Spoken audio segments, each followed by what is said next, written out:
Abukere TV1 program mikolo n'embaga buli Sunday essaawa zibeera 12 zennyini nange Josephine Namakula abasinga gw'amanyinga kama oze mba ntuuse okutuusaako ekyo ekirungi ekyakabi kye neetaaga olabe naddala omugole ali eyo weetegekera mukolo gwa mbaga oba gwonna njagala wekkaanya ebirungi kubanga ffeffeka ensibuko y'emikolo ate abagenda okulaga ebiriko ebirungi nga wonyumirwa weewaawo ate nga oyiga ate tuletere n'omukolo ku TV naawe tukulage nga bano bwe tulaga buli lwa Sunday onyumirwe ekintu buli kimu kitambulira ddala bulungi nnyo essaawa eno yennyini nzikiriza nkutegeeze nti buli wondaba mu dress omanya bumanya mukolo gwa mbaga ate mu Gomesi kuba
awezikiriza enkutwale mu church gye basalawo okubira ebirayiro ebibafuula omwami n'omukyala bakasujja ate era ebibakkiriza okubeera mu bufumbo obutukuvu.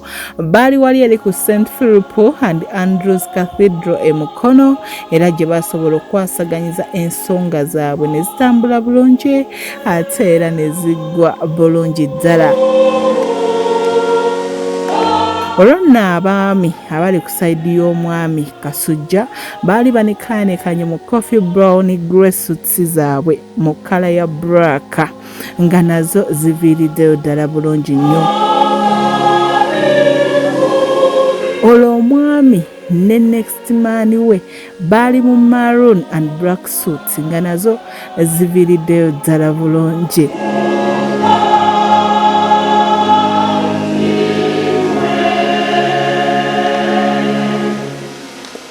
Olw'emperekeze abali ku sayidi y'omukyala nga nabo bali very smart mu long dresses zaabwe eza fitting nga ziri open waggulu wallayi nga balabikidde ddala bulungi nnyo.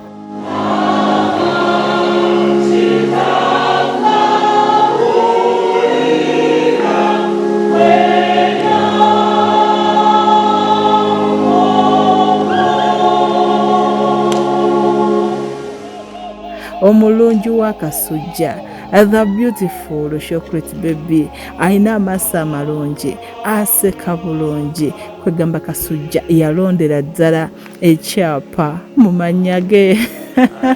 Yali mu long sleeved mermaid dress ng'eriko ruffles wansi ng'eviiriddeyo ddala bulungi nnyo. Olwo nno n'atambula n'omulembe ogutatera kulabika kubanga kimanyiddwa naddala abagole abakyala bambala nnyo Cinderella dresses kosa long sleeved emikono ne bagenda ne bagattibwa naye ono yasalawo kubanga ate akikwasaganyiza ddala nti yakula bulungi munnange.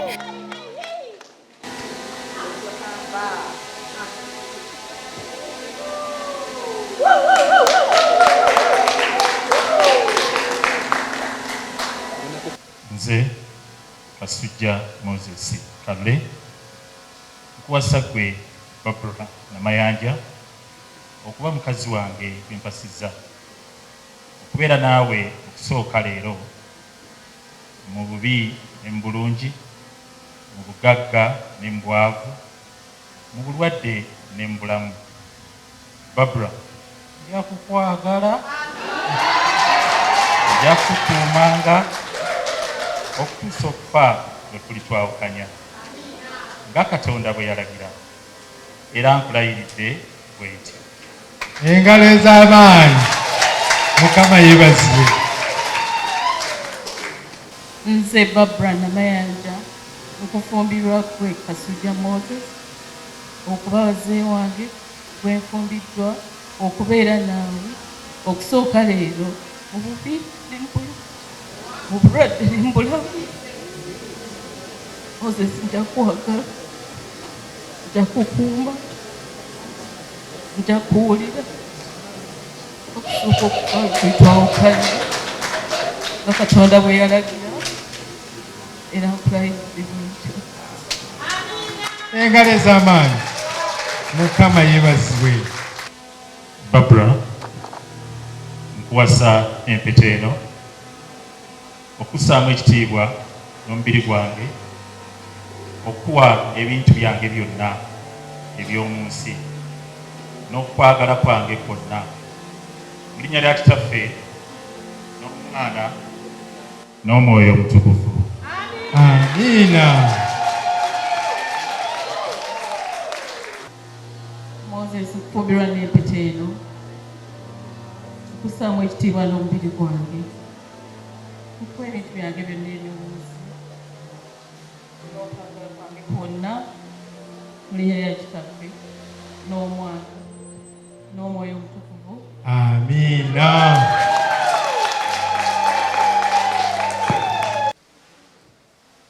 Katonda abe yagatta wamu. Omuntu yenna tabaawukanyanga, kubanga Moses ne Barbara bakkiriza okufumbiriganwa mu bufumbo obutukuvu, era bategeezezza bwe batyo mu maaso ga Katonda ne mu maaso gammwe mwenna, era balayeganye bwe batyo, era balaze bwe batyo n'okuwa n'okutoola empeta n'okukwatagana awamu mu mikono, boogerako bano nti ye musajja n'omukazi awamu abafumbiriganye mu linnya lya Kitaffe n'Omwana n'Omwoyo Omutukuvu. Agenda Yesu atutendereza, Yesu oli mwana kwandika, Yesu omusaye ziza nebaza omulokozi. Mukkirize mbanjulire omwami n'omukyala Kasujja.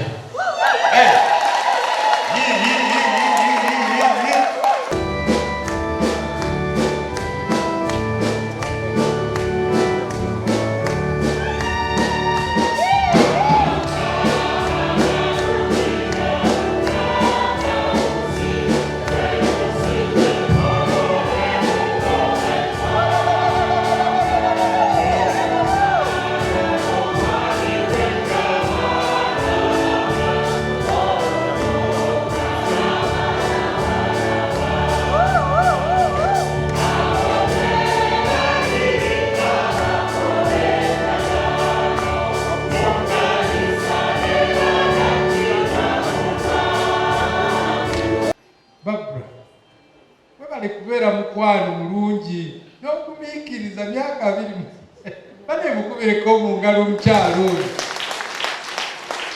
n'akumiikiriza, ate mu ngeri zonna ng'azudde omwana oli omwana w'abembwa n'amukuuma bulungi, n'amukakasa ddala nti ye mukwano gwe ddala, ate okwesanga afuuse mukwano gwe ate mukyala we.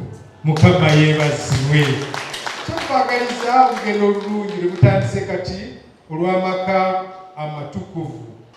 Barbara, tofumbiddwa malayika, ate naawe Kasujja towasizza malayika muli bantu aboonoona. Muyige okugamba Mukama bw'akoonako naga ekyo ky'okoze oba ky'oyogedde kibadde kyamu, yiga okugamba amusole. Ekyokusatu, mubeere n'okwebaza. Akandebe kaba katono katya,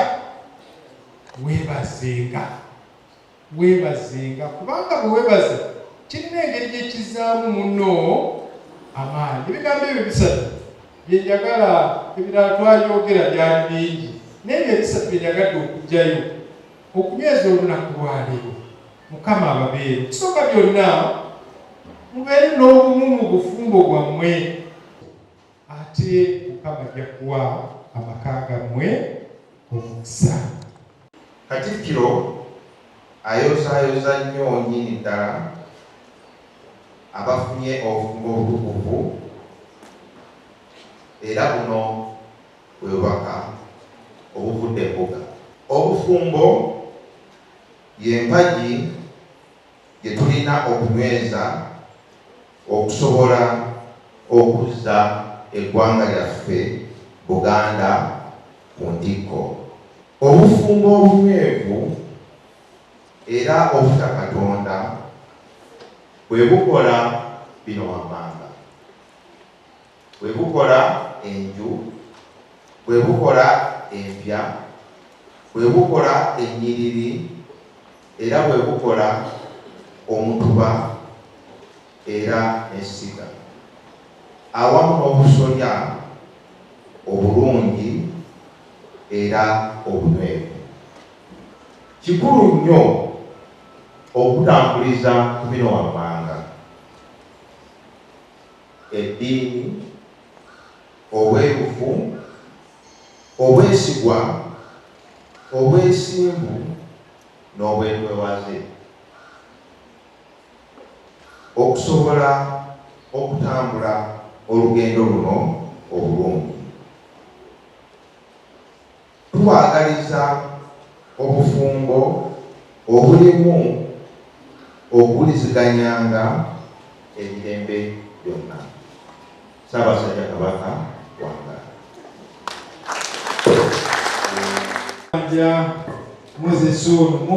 Moses otuuka ddi nenjagala okubakwasa certificate ye.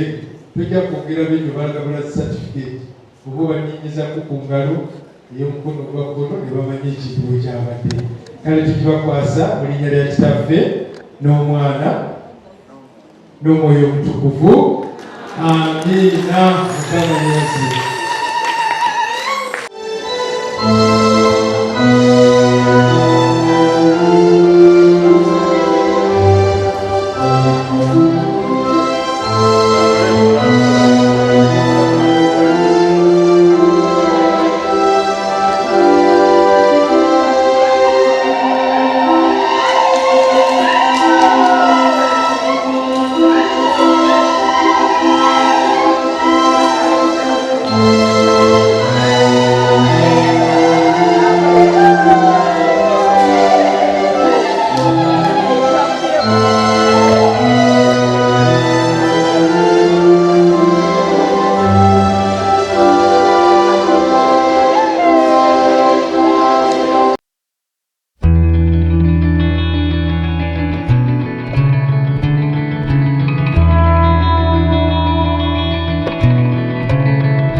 gwange era wenjogerera ndine maama atuzaalira omulenzi gwe yakuza obulungi omwana Moses. Kaakati omwana omulenzi omuteeseteese omwana tumuteeseteese mu buli ngeri yonna ajja kuba mulungi nga bwe ndowooza.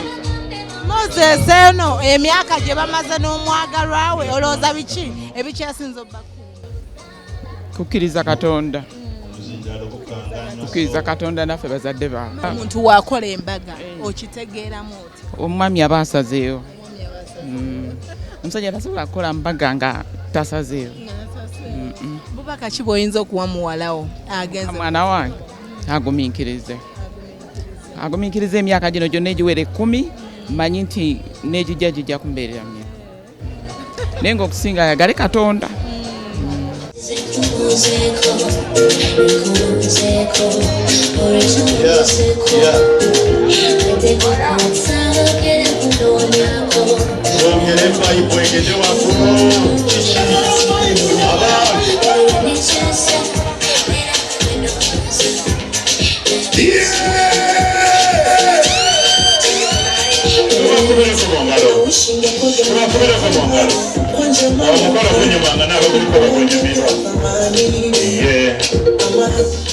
Omwana omulenzi Moses omuteeseteese bulungi era kwokulaba bino bye mulaba.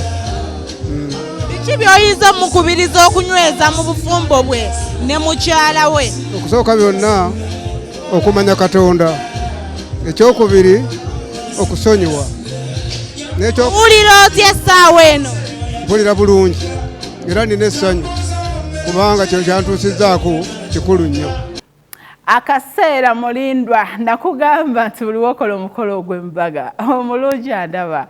Akaseera kali kaba kawedde kuba kusanyuka kujaganya kyekiteesawo reception era nga Ronald Mayinja yaliwo nnyo. Abantu bali very surprised olw'ensonga nti yayimba ennyimba ennungi ez'omukwano ng'era w'omumanyi all is God. Okitegeera omukolo oguliko obuyimbi gye buva ne gye bulaga guba gw'amaanyi ddala era guba gugenda kwogerwako ensi. Kyekimu ku ebyo ekimakinga omukolo gw'okubanga guli unique ate nga gwa njawulo nnyo.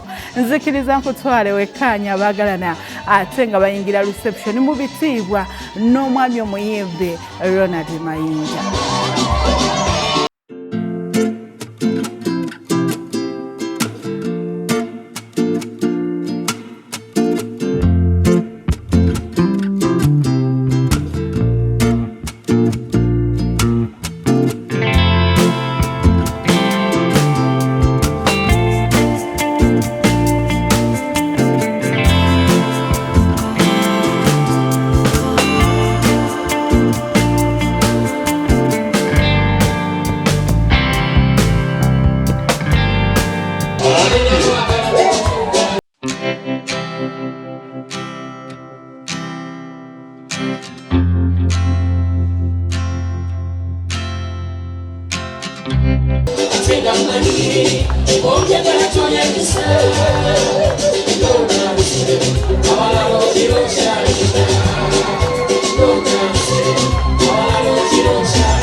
tubakubire mu ngalo ezitaleeta kusirika, tubakubire ku ngalo ezakaleekereke, tubakubire mu ngalo.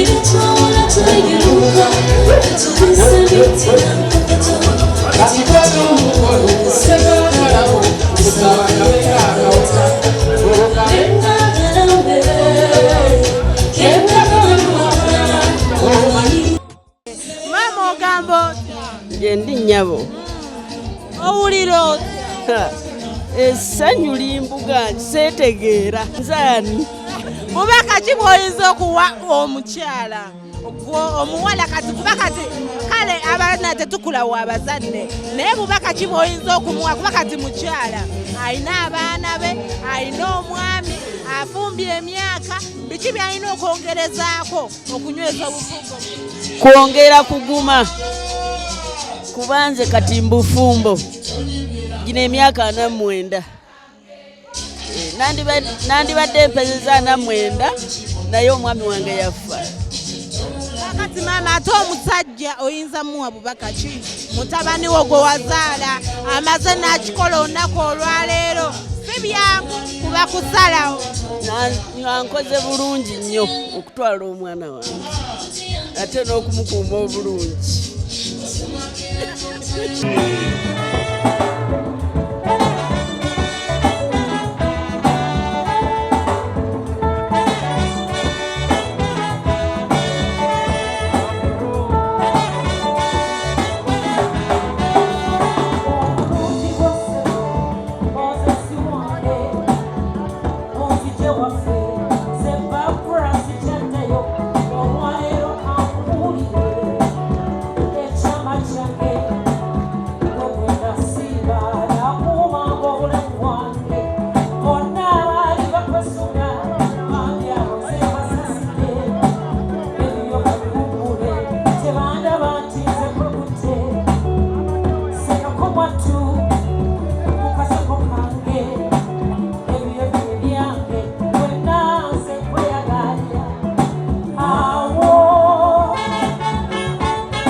West speech nezitandika okuva ku side ne side. Mikwano gy'omukyala bazadde b'omukyala, mikwano gy'omwami bazadde b'omwami, byonna byali byanjawulo nnyo ddala. Nze Kabanda Robert Peter, Mayor wa Mukono Central Division, twagala kubaaniriza ku mukolo guno n'okwebaza abagala bonna gye bali eyo okusingira ddala mukulu wange Ambassador Kasujja okusalawo era okusalawo ekyo kuwadde abantu bangi amaanyi. Twagala kumwebaza. Njagala kusaba mukulu wange Kasujja nga bw'asazeewo okutwala ekkula lino alisibage with the jealous, alikuume with the jealous, kubanga ekifaananyi ky'obufumbo kivaayo nnyo nga ffe abaami twekakkanyiza. Mwami Kasujja walonda omwana the beautiful chocolate bay wase katoyagala amale. Omanyi kale ezo munnange osanga omukyala nga mulungi nnyo mukwano kiba kyanjawulo ddala. Yali very smart era yayambalira ddala fitting body hugger dress eyalabikira ddala obulungi. Omugole waffe omulungi ng'aviridde obulungi mu kala ya gold n'avaayo bulungi ko so omwami we nayambala gold suit ne black nga naye viriddeyo ddala bulungi nnyo. Olw'omuziki ne gutaba ne gutandika mu butongole. Omwami Eddie yawe naye najja n'asanyusa ku bantu. Nzikiriza nkutwale wekkaanye ekyali ku reception. Kishe wamulisa abantu bebuuza nange bajja mu kisimanyi ddala kishe walisa abantu bebuuza simanyi nange bajja mu kisimanyi olima baby sometimes yekakuweka Kasule mwenyaku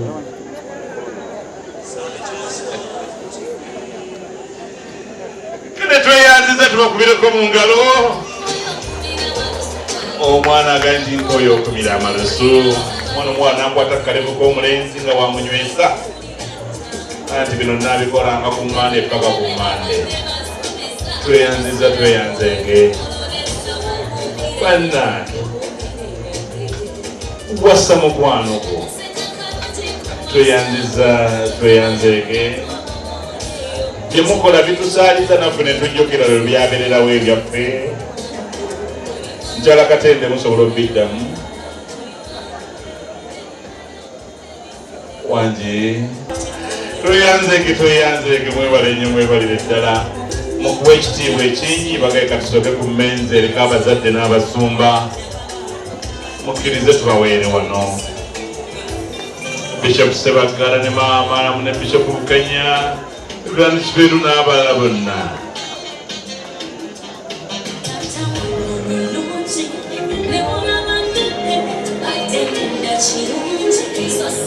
Aganti maama toyinza otya obutaliira wano amukuteko n'aganti munnange nakino biwedde nakuno guwedde. Ogamba otya baba? Kyendi mukwano. Ale kunyuma. Amina. Nalo kigadde. Kintu kigadde. Mpulira otya? Mpulira bulungi nnyo okumala ebbanga eddene nnyo nga ndi n'omwami tumaze ne tukiggala. Omwami wakamala bbanga ki? Omwami maze naye emyaka 12. Muyina abaana tulina abaana 3. Amina.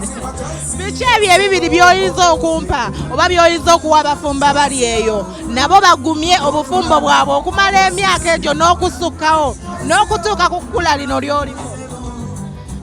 Abakyala bonna abali eyo kyembagamba nti obufumbo babukwase Mukama Katonda. Bwe butambulira mu ddiini buli kimu ky'oyagala okola ki okifuna. N'ekirala obwetowaze eri omwami wo nakyo kikulu nnyo mu maka. Mbayo obugambo obuwoomu bw'omugamba mu kamera naye akitegeere nga buva ku ntobo y'omutima gwo ng'otunudde mu kamera. Mwami wange Moses kyemusuubiza nti ngenda kufumba era nja mwagala. Musuubiza nti tujja kwera ffena paka. Mwami Kasujja ogamba otya? Yendi mukwano gamba otya nnyabo? Owulira otya? Ndi musanyufu nnyo ng'olunaku lwaleero lutuukiridde. webale kusiima. Batugamba nnyo ow'embaga ebanya okusaidiya omwami. Olowooza buwumbi nga bumeka bw'otadde wano kuba omukolo munene tulidde tunywedde bukya tujja tuli mu kulya na kunywa. Omukolo ngukoze n'ab'emikwano n'ab'eŋŋanda zange okusobola okutuuka ku level eno kwe guli era bonna mbeebaza sigukoze bw'omu badde n'obuyambi obw'enjawulo era nga neebaza buli muntu yenna nnyambye. Ekisinza okunyumira ku mukolo gw'onnaku olwaleero?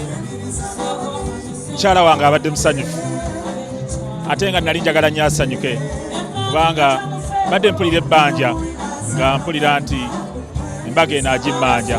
Badde nina ebbanja era bwe tubadde tukuba ebirayiro mu kanisa n'akaaba ntegedde nti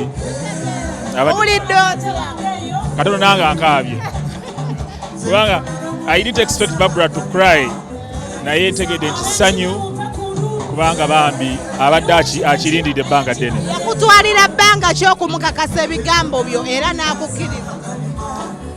Barbara yantwalira emyezi nga 3 nga nsumbuwa naye namulemerako kubanga nali mulabamu kyenjagala. Yali andabikira bulungi, yali mukazi mukwata mpola ebbanga linaliranga oyampaga chance okwogera naye ng'ebigambo byabikalikulatinga famire ye gyavaamu nga mbamanyi nga mpulira nti nandibadde mbeera naye. Kale obugambo obulungi obw'omukwano bw'oyinza omusuubiza ng'otunudde mu kamera. Mukyala wange Barbara Namayanja Kasujja mwagala kungulu ne munda, mulungi kungulu ne munda, wampisa nnyo, wagonjebwa naye Barbara anjagala nange nekimpaliriza bambi omwagala ate bambi mukwatibwako n'ekisa tebolaba nti mwagala nnyo.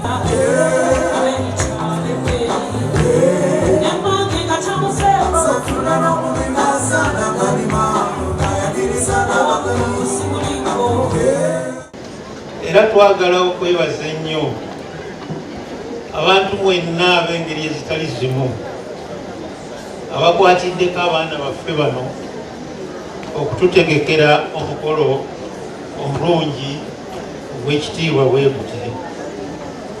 Kale nno baana baffe kyensooka okubasibirira nti mu byonna bye mugenda okutuusaako engalo n'ebirowoozo okulembeze Katonda, mweteeke mu mikono gya Katonda, ebintu byonna bijja kubatambulira bulungi.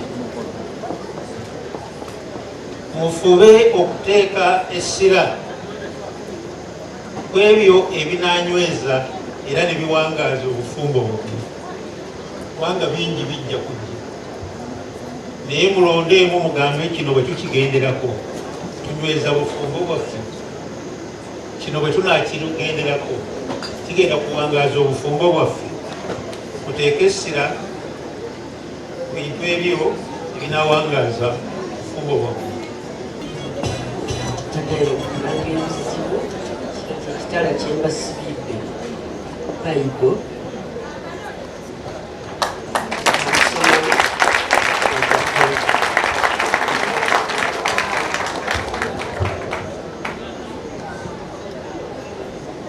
amaka amatukuvu gano Yesu Maria Yosefu akulembera amaka gammwe.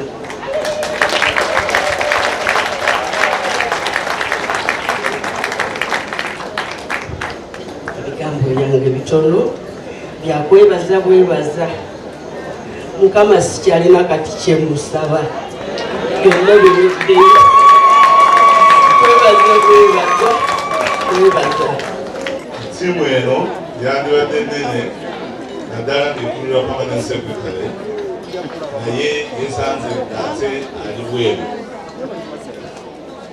Nze ayogera kuba abagenyi nze Kiguli Herbert, commissioner akulira abakozi mu Ministry of Foreign Affairs. Era ndina ettiimu abakozi bannange bwe tuweereza era bwe tukola wamu ne Moses twagala okwaniriza Barbara. nga Ministry of Foreign Affairs tulina ekirabo kyammwe munaba mu honeymoon yakusaba mujje ekirisivinge Department of Human Resources Mukama alo wakwagaliza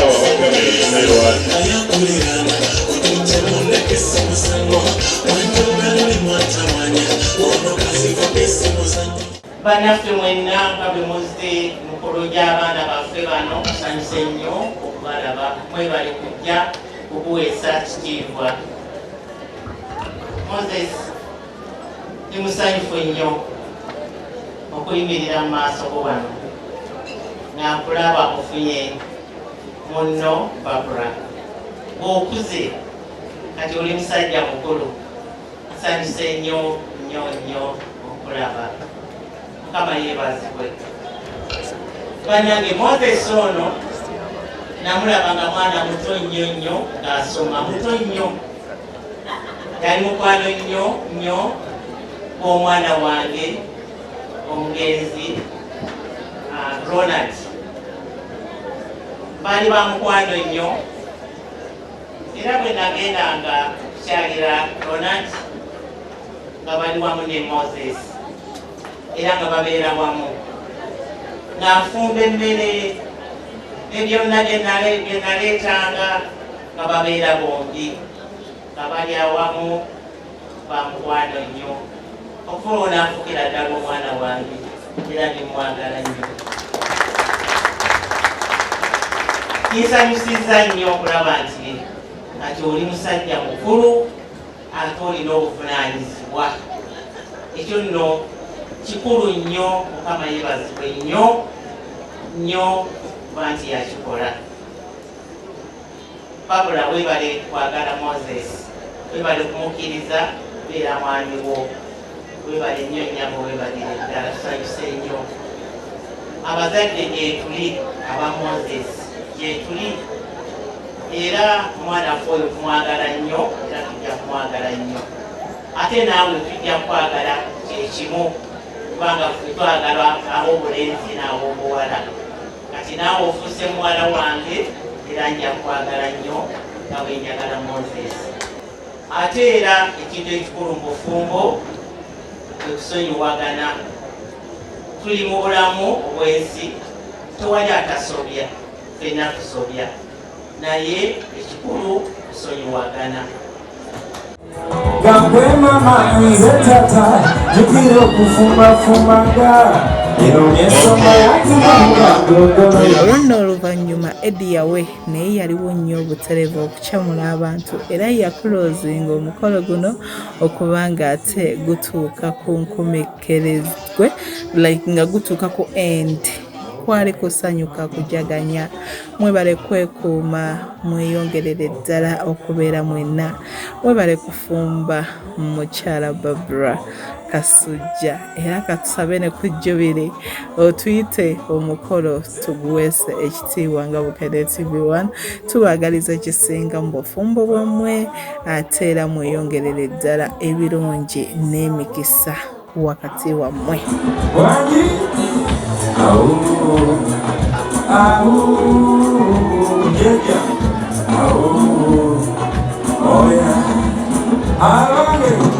You're leaving home cause I didn't call you back.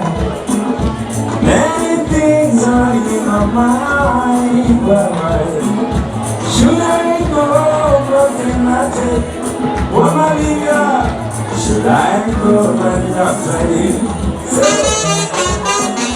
Achama kwa esina sajiboke Abasima ogenda kwa wabikize sakuye Kweto mutoye Zinena wona kaba Oleka sera ngokala Oleja yewo mawe Ochitekede Eyono viva o jangweno Jango Mokano getono jangweno Maizero kawanga sisa Wendo telakata mala Regina Moloji una wandangina Baby come show me peace and love.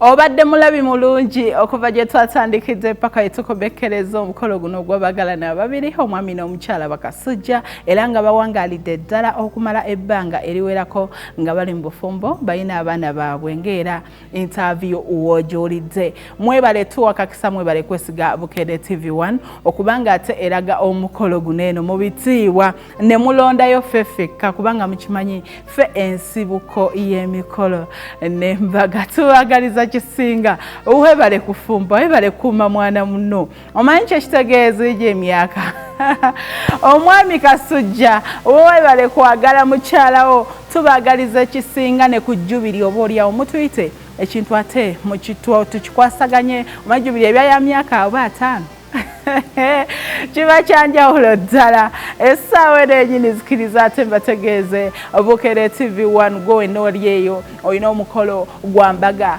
kukyala ennamba eri wansi kwanjula kuhenjulwa oba wa yonna tutuuka mbalalwa wa wonna tusobola okujja ne tukwata omukologo ne tugulagane ku TV yaffe kuba ennamba eri awo wansi ate bookinge munnange ng'obudde bukyali ng'ebifo bikyaliyo ogenda kujja tugamba olunaku baalutwala mutuwe emikolo mutwesige tubawe ekirungi.